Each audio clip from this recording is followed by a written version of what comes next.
avant d'en parler, on va peut-être faire un petit test. C'est le moment du test de QI. Pour bien comprendre. C'est quoi ça? C'est ça? Ouais, vous êtes bon à la plagne. Hein. Ils sont forts, hein. Bravo. Ils sont balèzes. Hein. Ouais, franchement, bravo. Bon, alors, qu'est-ce qui s'est passé là concrètement? Je vous ai montré une forme, vos yeux ont capté la forme. Chez au moins certains d'entre vous, c'est monté jusqu'au cerveau, pour ceux qui en sont dotés. Et après, vous avez utilisé votre bouche pour fournir la réponse. Donc ça fait œil, cerveau, bouche.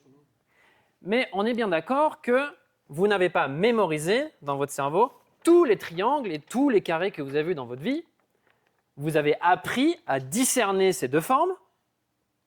Et puis après, vous avez même appris à donner une définition de c'est quoi un carré et c'est quoi un triangle. OK? Donc là, est-ce que déjà, arriver à discerner ces deux formes, est-ce qu'on arrive à le faire dans une machine dans les années 50? Ah oui! Eh ouais. Et donc, Frank Rosenblatt et son équipe, ils ont réussi à faire ça avec une machine qu'il a appelée le perceptron. Perceptron, tout simplement, parce que c'était une machine capable de percevoir, de mémoriser et de reconnaître et de différencier des formes. Donc la machine, elle était capable de faire ce que vous venez de faire après un apprentissage. Alors, je vais vous montrer comment ça marchait. Donc en fait, la machine, c'est un petit peu comme ce qui vient de se passer. Il y a une caméra qui est l'équivalent de vos yeux, des unités d'association qui sont l'équivalent de votre cerveau. Et pour répondre, si c'est un triangle ou un carré, il y a une lampe qui va s'allumer. On va lui apprendre à reconnaître ces formes. Et ensuite, une fois que l'apprentissage est terminé, si on lui montre un carré, la lampe va s'allumer sur le carré. Pas mal quand même, hein. 1958, ouais. Et ce que lui, il appelle unité d'association, c'est ce que vous connaissez certainement sous le nom de neurone artificiel. Vous connaissez ce terme neurone artificiel? Les neurones artificiels, évidemment, ça vient des neurones biologiques. Donc, si on schématise vraiment très simplement un neurone, ça ressemble à ça. Vous avez un corps au milieu, vous avez des entrées et une sortie. Pour certains, c'est l'entièreté de leur cerveau, ça. Hein. Oui, c'est vrai. Par défaut, le neurone, il est inactif.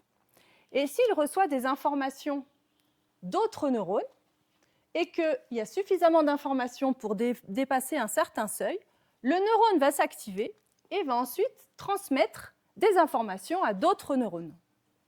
Et donc, c'est de ce concept assez simple que sont nés les neurones artificiels. Alors, il faut qu'on soit bien clair. Ce n'est pas parce qu'on parle de neurones artificiels que dans les systèmes d'IA, il y a un endroit, une espèce de mini-cerveau avec des mini-neurones qui ressembleraient à ça, des ronds avec des fils ou quelque chose comme ça. Ça, c'est juste de la modélisation. C'est pour vraiment nous aider à comprendre comment ça marche. En réalité, tout ça, tout ce que je viens d'expliquer, ce sont des fonctions mathématiques. C'est tout. Et en plus, elles ne sont pas si compliquées que ça, parce qu'elles ne possèdent que deux types de paramètres.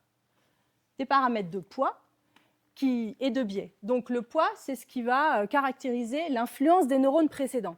Donc dans l'exemple qui est derrière, le neurone X1, il va avoir plus d'influence que les autres. Vous voyez, P1, il est beaucoup plus gros. Donc le X1, il a plus d'influence que le 2 et le 3 sur notre neurone. Et il y a le seuil d'activation, c'est notre paramètre de biais. Ensuite, l'information, vous voyez, c'est sous une forme de fonction. Et pour les puristes, ceux qui aiment les équations, il y en a une en bas. Alors, pour le reste de la conférence, on a choisi d'utiliser le modèle avec les petits ronds et les petits traits. Ça vous va ou vous préférez les équations? Les ronds et les traits, traits, c'est pas mal. Hein. Ouais.